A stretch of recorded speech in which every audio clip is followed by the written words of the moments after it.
ہم اور آپ مسلمان ہیں، ہم اور آپ انسان ہیں۔ اللہ نے ہمیں دیکھنے کے لیے آنکھ دی ہے، اللہ نے ہمیں سننے کے لیے کان دیا ہے، اور سب سے بڑی بات یہ ہے کہ ہم اور آپ مسلمان ہیں تو یہ ایک دوسرے کے حقوق کو پہچانتے ہیں، ایک دوسرے کو سمان دینا جانتے ہیں۔ اسلام نے اگر یہ کہا ہے کہ آپ اللہ کی عبادت کریں کیونکہ آپ اللہ کے بندے ہیں، تو اتنا آپ کا حق بنتا ہے، اتنا اللہ کا آپ کے اوپر حق ہے کہ آپ اللہ کی عبادت کریں۔ اگر ہم اور آپ اللہ کی عبادت کرتے ہیں تو ہمارا بھی اللہ پر حق ہے کہ اللہ رب العالمین ہمیں جنت دے، اپنے رحم و کرم سے جنت دے۔ تو میرے بھائیوں، ہم اور آپ دنیا میں یوں ہی نہیں آئے ہیں۔ انسانی نسل جو چلی آ رہی ہے وہ یا تو ماں باپ سے چلی آ رہی ہے۔ آج انہی حقوق پر میں کچھ باتیں آپ کے سامنے رکھوں گا کہ اللہ نے اور اسلام نے ایک ماں اور ایک بیٹے یعنی ماں باپ اور اپنی اولاد پر کیا حق بتایا ہے۔ وَقَضَىٰ رَبُّكَ أَلَّا تَعْبُدُوا إِلَّا إِيَّاهُ وَبِالْوَالِدَيْنِ إِحْسَانًا۔ تمہارے پروردگار نے، اللہ رب العالمین نے یہ فیصلہ کر دیا کہ لوگوں تم صرف میری ہی عبادت کرو اور اپنے ماں باپ کے ساتھ حسن و سلوک سے پیش آؤ۔ یہاں اولاد کو یہ نصیحت کی جا رہی ہے، اولاد کو یہ حکم دیا جا رہا ہے کہ تم اپنے والدین کے ساتھ یہ احسان کرو، نرمی سے بات کرو، اچھے طریقے سے بات کرو، والدین کو اف تک نہ کہو۔ لیکن میرے بھائیوں، ساتھ ہی ساتھ حدیث کے الفاظ یہ ہیں کہ ماں باپ کے اوپر بھی ذمہ داری ہے کہ وہ اپنی اولاد کی صحیح تربیت کریں، اپنی اولاد کو پڑھائیں، صحیح راستہ بتائیں۔ اگر اپنی اولاد کو صحیح راستہ نہ بتائیں تو یہی اولاد آگے جا کے بگڑ جاتی ہے، یہی اولاد آگے جا کے ڈاکو بن جاتی ہے، یہی اولاد جا کے آگے چل کے میرے بھائیوں ایک دوسرے کے اوپر جان لینے کے لیے کوشش کرتی ہے۔ میرے پیارے ساتھیوں، اسلام نے اگر یہ تعلیم دی ہے کہ اے لوگوں تم اپنے والدین کے ساتھ حسن و سلوک کرو، تو یہ بھی کہا گیا کہ اے گارجنوں، اے والدینوں، اے والدین، اے سرپرست، اے ماں باپ، تم اپنے بچوں کی صحیح تربیت کرو۔ میرے بھائیوں، آپ نے نام سنا ہوگا سلطانہ ڈاکو کا۔ یہ ہندوستان کا بہت بڑا ڈاکو تھا، اتنا بڑا ڈاکو تھا، لیکن ان کی عادت ایک یہ بھی تھی کہ یہ امیروں کو لوٹتا تھا۔ یہ کسی امیر گھر میں جا کر ان کے مال چراتے، ان سے پیسہ لیتے اور غریبوں میں تقسیم کرتے۔ ان کی عادت تھی کہ یہ امیر گھر میں جا کر چوری کرتے اور کسی غریب کو جا کر دے دیتے، راستے میں کوئی فقیر ملا، کوئی مسکین ملا، دے دیتے۔ لیکن میرے بھائیوں، جب ان کو انگریزوں نے پکڑ لیا، جب ان کو انگریزوں نے پکڑنے کے لیے دوسرے دیش سے لوگ بلائے اور ان کی گرفتاری ہوئی اور یہ فیصلہ سنایا جاتا ہے کہ سلطانہ ڈاکو کو پھانسی دے دی جائیں گی، سلطانہ ڈاکو کو قتل کر دیا جائے گا، پھانسی کے پھندے پر لٹکا دیے جائیں گے۔ جب ان کو پھانسی دینے کے لیے میدان میں لائے گئے، یہ نیم اور یہ دستور ہے کہ جب کسی کو پھانسی دی جائے تو ان سے یہ پوچھا جاتا ہے کہ تمہاری آخری اچھا کیا ہے، تمہاری آخری خواہش کیا ہے، تمہاری آخری اچھا کیا ہے۔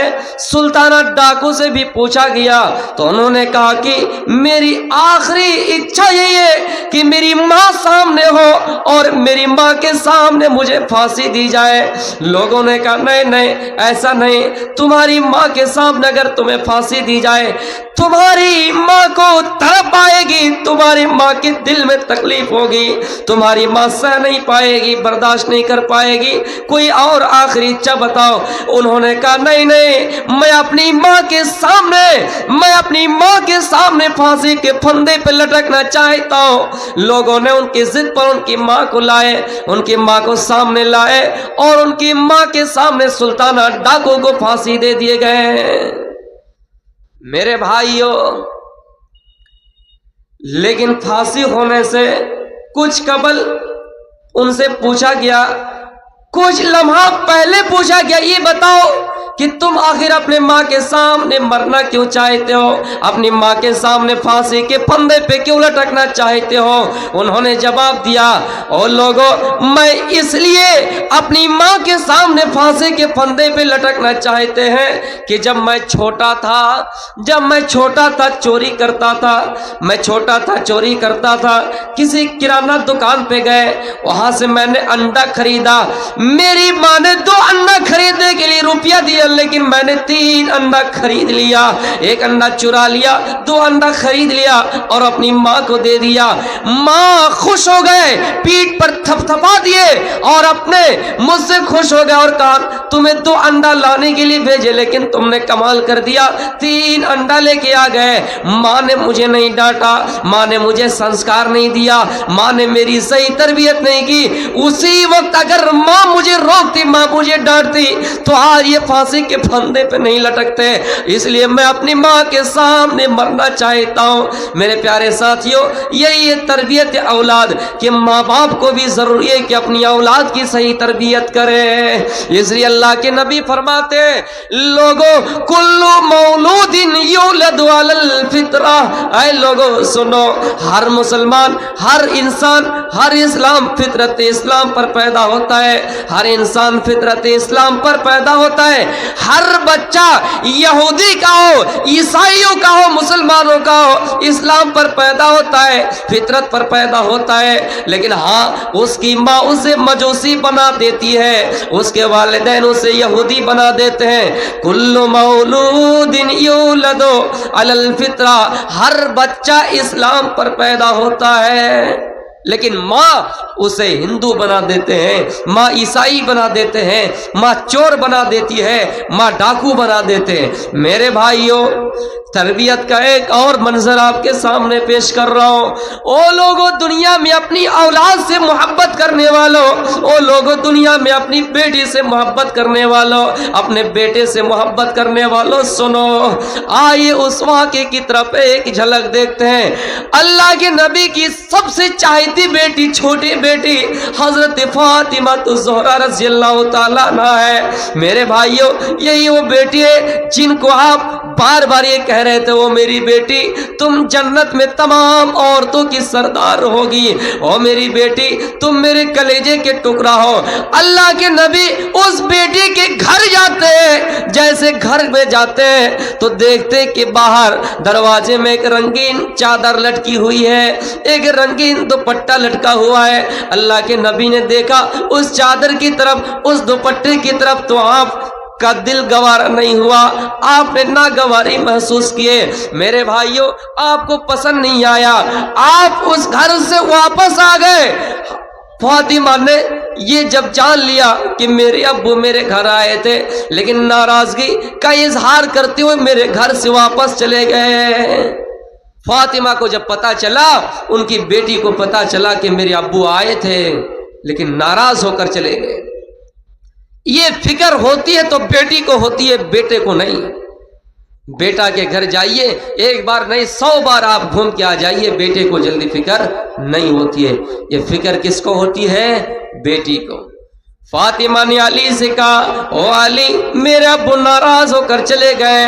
میرے بھائیوں، حضرت علی نبی اکرم کے پاس آتے صلی اللہ علیہ وسلم، آ کر یہ کہتے ہیں کہ آپ کی بیٹی پریشان ہے، آپ کی بیٹی پریشان ہے اس لیے کہ آپ میرے گھر گئے اور واپس آ گئے۔ حضرت علی سے کہا، او علی ما انا والدنیا وعن الرقم، او علی مجھے اس دنیا سے کیا مطلب ہے، مجھے دنیا کی زینت سے کیا مطلب ہے۔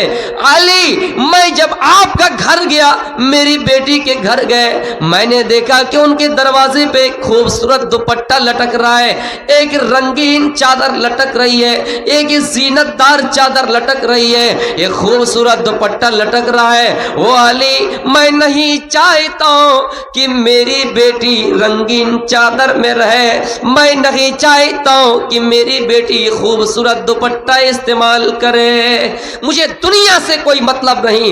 علی ما انا والدنیا, مجھے دنیا سے کیا مطلب ہے, وانا الرق, اور مجھے دنیا کی زینت سے کیا مطلب ہے. میں نہیں چاہتا ہوں کہ نقش و نگار والی کوئی چادر میری بیٹی استعمال کرے, میں نہیں چاہتا ہوں کہ میری بیٹی کوئی زینت والی چادر اختیار کرے. میرے بھائیوں, اللہ کے رسول صلی اللہ علیہ وسلم کو اس دنیا سے کوئی مطلب نہیں تھا, کیونکہ آپ جانتے تھے کہ یہ دنیا فانی ہے, یہ دنیا ختم ہو جائے گی, یہاں کی زینت چلی جائے گی, ہمیں اور آپ کو اس دنیا سے واپس ہونا ہے. میرے بھائیوں, یہ ہوئی تربیت. اور لوگوں, اپنے ماں باپ کی خدمت کرنا جانو.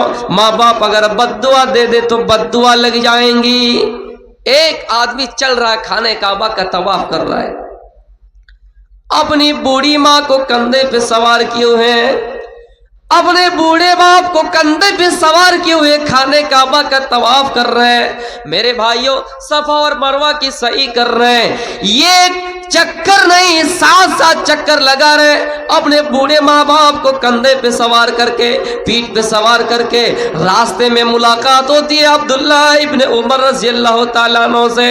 انہوں نے فوراً اسی جگہ پہ پوچھ دیا, اے عبداللہ بن عمر, یہ بتاؤ کہ میں نے اپنی ماں کا یہ احسان پورا کر دیا یا نہیں, میں نے اپنی ماں کا حق ادا کر دیا یا نہیں. میرے بھائیوں, عبداللہ ابن عمر کہتے ہیں, اے فلاں شخص, تو جانتا نہیں ہے, او فلاں شخص, جب تیری ماں تجھے پیدا کر رہی تھی, جب تیری ماں تجھے جن رہی تھی, تیری ماں جب تجھے جن رہی تھی, پہلی آواز نکلی آہ. جب بچہ پیدا ہوتا ہے, پہلی چیخ, میرے بھائیوں, جب یہ آواز نکلتی ہے, یہ درد کی آواز نکلتی ہے, تو نے تو اس کا بھی حق ادا نہیں کیا, تو پھر کیسے ہو سکتا ہے کہ تم اپنے ماں باپ کا حق ادا کر دو.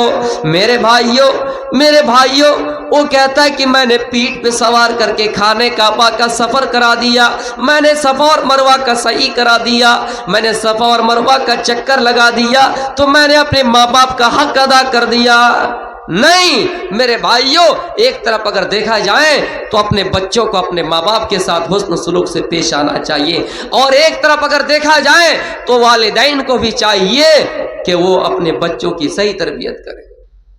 میرے پیارے ساتھیوں, غور کیجئے, عبداللہ ابن عمر اس کو کہتے کہ جب تیری ماں تجھے جن رہی تھی, پہلی آواز نکلی آہ, تو نے اس کا بھی حق ادا نہیں کیا. تو میرے بھائیوں, ہم اور آپ کیسے اپنے ماں باپ کا حق ادا کر سکتے ہیں؟ اس لیے بہتر ہے کہ اپنے ماں باپ کو نہ ستائے, اس لیے بہتر ہے کہ اپنے ماں باپ کے ساتھ نرمی سے پیش آئے اور اللہ سے دعا کرے, وَقُلْ رَبِّ ارْحَمْهُمَا كَمَا رَبَّيَانِي صَغِيرًا. آئے اللہ, جس طرح انہوں نے مجھے بچپن میں پالا ہے, میری پرورش کی ہے, تو بھی اس پر رحم فرما. میرے بھائیوں, یہ ہم اور آپ اللہ سے دعا کرے کہ اللہ تو ہمارے ماں باپ پر رحم فرما. یہ دعا کرنی چاہیے. یہ دعا کون کرے گا؟ ماں باپ کے نیک اولاد, ماں باپ کی نیک اولاد یہ دعا کریں گے. میرے بھائیوں, ہمیں اور آپ کو چاہیے کہ اپنے ماں باپ کے لیے دعا کریں, اور ماں باپ کو بھی چاہیے کہ اپنی اولاد کو صحیح تربیت دے, مدرسے میں پڑھائے, مولوی بنائے, عالم بنائے. ایک بات یاد رکھیے میرے بھائیوں, کوئی اگر پرائمری تک پڑھ لیتا ہے, 2-4 کلاس تک پڑھ لیتا ہے, اس کے بعد دنیا کی کسی بھی یونیورسٹی میں جائے, دنیا کے کسی بھی اسکولوں میں جائے, کسی بھی کالجز میں جائے, میرے بھائیوں اس کا ایمان خراب نہیں ہوتا ہے, اس کا عقیدہ خراب نہیں ہوتا ہے. لیکن جو بچہ کچھ بھی نہیں پڑھتا ہے اور یونیورسٹیز کا رخ کر لیتا ہے, وہ بچہ بگڑ جاتا ہے. وہ کیا جانتا ہے کہ اپنے ماں باپ کے لیے دعا کرے؟ وہ کیا جانتا ہے؟ اس لیے میرے بھائیوں, آپ کم از کم اپنے بچوں کو پرائمری تک کی دینی تعلیم دیجیے, اس کے بعد کسی یونیورسٹی میں بھیجیے. پڑھانا اسلام میں منع نہیں ہے, آپ سائنسداں بنائیے, آپ کچھ بھی بنائیے, منع نہیں ہے. عصری تعلیم سیکھنا منع نہیں ہے, لیکن دینی تعلیم کو چھوڑ کر آپ صرف عصری تعلیم پہ دھیان دیتے ہیں تو میرے بھائیوں, یہ آپ قابل قبول نہیں ہے. آپ کا بچہ آپ کے جنازے کے لیے آپ کے آگے نہیں ہوں گے، آپ کا بچہ آپ کے جنازے میں شریک نہیں ہوں گے، امامت نہیں کریں گے، آپ کی نماز جنازہ نہیں پڑھائیں گے. اس لیے اتنا قابل بنائیے کہ آپ کا بچہ آپ کی نماز جنازہ نہیں پڑھا سکے. میرے پیارے ساتھیوں، ماں باپ کی بد دعا سے بچنا چاہیے. ماں باپ اگر بد دعا دے دے تو وہ بد دعا قبول ہو جاتی ہے. میری ماؤں بہنوں، اس جلسے میں اگر شریک ہوئی ہو تو سنو، سعودی عرب میں خانہ کعبہ کا جو امام بنا ہوا ہے، خانہ کعبہ کا جو امام ابھی بنا ہوا ہے، انہوں نے ایک مرتبہ یہ کہا کہ لوگوں سنو، میں جب میں چھوٹا بچہ تھا، اور چھوٹا بچہ شرارت کرتے ہیں، چھوٹے بچے نٹکھٹ ہوتے ہیں، چھوٹے بچے شرارتی کرتے ہیں. جب میں چھوٹا تھا میری ماں سالن تیار کر رہی تھی، میری ماں کھانا بنا رہی تھی، میری ماں سبزی پکا رہی تھی، میری ماں کھانا بنا رہی تھی. میں اس کھانے میں، میں اس سالن میں، میں اس ترکاری میں مٹی اٹھاتا اور اس میں ڈال دیا کرتا تھا. میرے بھائیوں، یہ کون کہہ رہے ہیں؟ خانہ کعبہ کا امام. اس کی ماں جب کھانا بنا رہے ہوتے تھے، یہ چھوٹے بچے تھے، نٹکھٹ ہوا کرتے تھے، شرارتی، چھوٹے میں ظاہر سی بات ہوا کرتے ہیں، تو مٹی اٹھا کر، بالو اٹھا کر سالن میں، ترکاری میں ڈال دیا کرتے تھے. ماں کی زبان سے بد دعا نکل گئی، ماں کی زبان سے بد دعا نکل گئی. کیا ہے میرے شرارتی بچے، اللہ تم کو خانہ کعبہ کا امام بنائے، اللہ تم کو خانہ کعبہ کا امام بنائے. میرے بھائیوں، یہ دعا قبول ہو گئی، اللہ نے اس دعا کو قبول کر لیا، اور آج وہ خانہ کعبہ کا امام بنا ہوا ہے. ماں نے بد دعا دی تو صحیح دی، ماں نے اگر بد دعا بھی دی تو صحیح دی.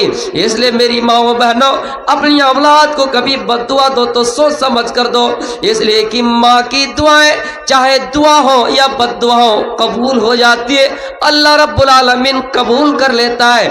اس لیے اللہ کے نبی حدیث میں فرماتے ہیں او لوگوں سنو، ماں کے قدموں کے نیچے جنت ہے، الجنت تحت اقدام الامہات، ماں کے قدموں کے نیچے جنت ہے. اور باپ کا درجہ اسلام میں یہ ہے، رضا الرب فی رضا الوالد و سخط الرب فی سخط الوالد. باپ اگر آپ سے راضی ہے تو اللہ بھی آپ سے راضی ہے، باپ اگر آپ سے راضی نہیں ہے تو اللہ بھی آپ سے راضی نہیں ہے. اس لیے اولاد کو چاہیے کہ اپنے ماں باپ کے لیے دعا کریں، اور ماں باپ کو چاہیے کہ اپنی اولاد کے لیے صحیح تربیت دیں، اپنی اولاد کو صحیح راستہ بتائیں، اپنی اولاد کو کہیں کہ میرے بیٹے حالات چاہے کچھ بھی ہو جائیں کبھی جھوٹ نہیں بولنا، حالات چاہے کچھ بھی ہو جائیں شراب نہ پینا، حالات کچھ بھی ہو جائے غلط کام نہ کرنا. میرے بھائیوں، ماں باپ کے بد دعا سے بچے.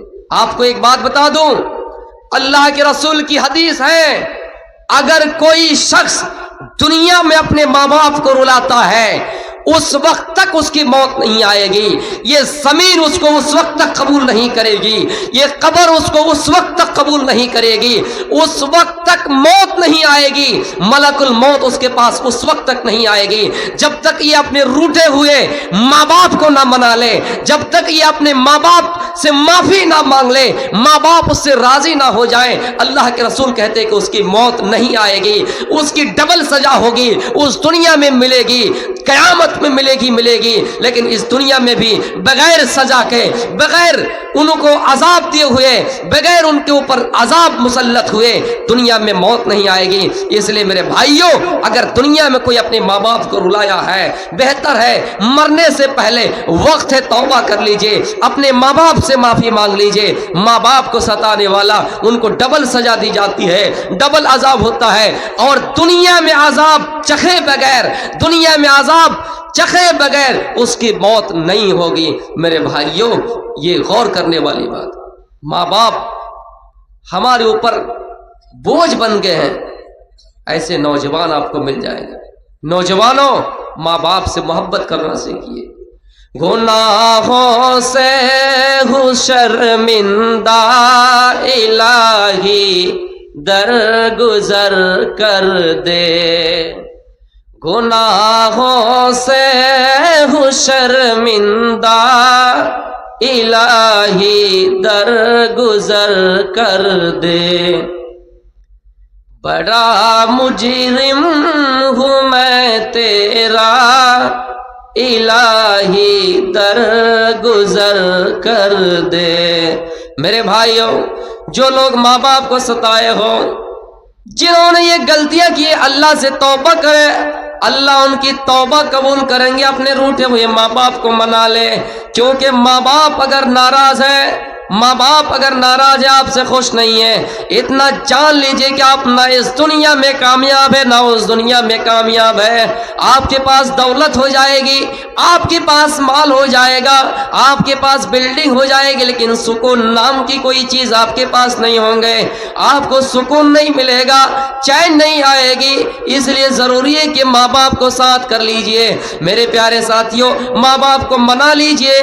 بنی اسرائیل میں ایک ایسا بھی آدمی تھا جو اللہ کی عبادت کیا کرتا تھا، جو اللہ کی عبادت میں اپنا دن گزار دیا کرتا تھا، لیکن میرے بھائیوں، ایک دن ایسا ہوا کہ وہ نماز ادا کر رہے تھے، نماز پڑھ رہے تھے، اتنے میں ان کی ماں ان کے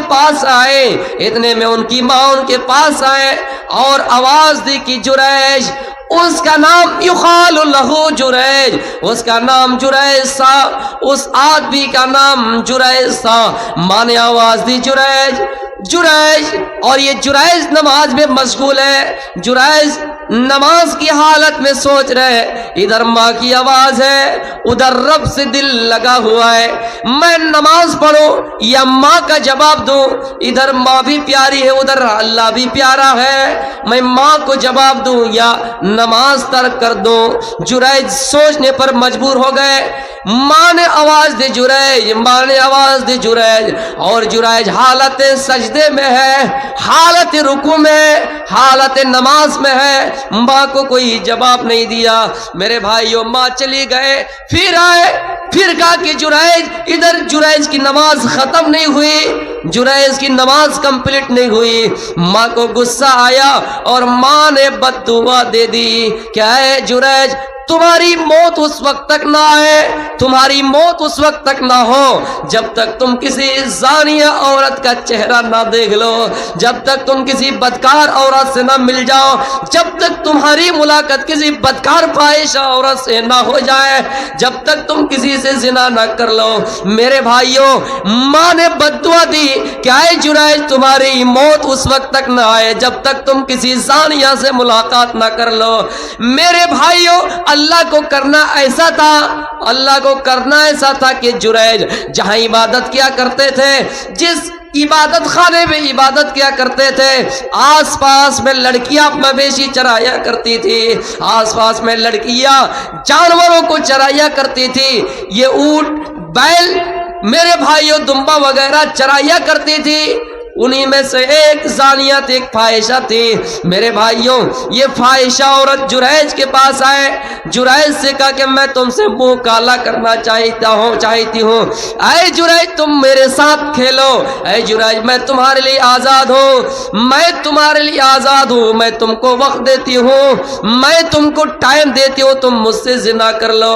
میرے بھائیوں، جریج نے انکار کر دیا، جریج نے کہا نہیں، ہم ایسا نہیں کریں گے۔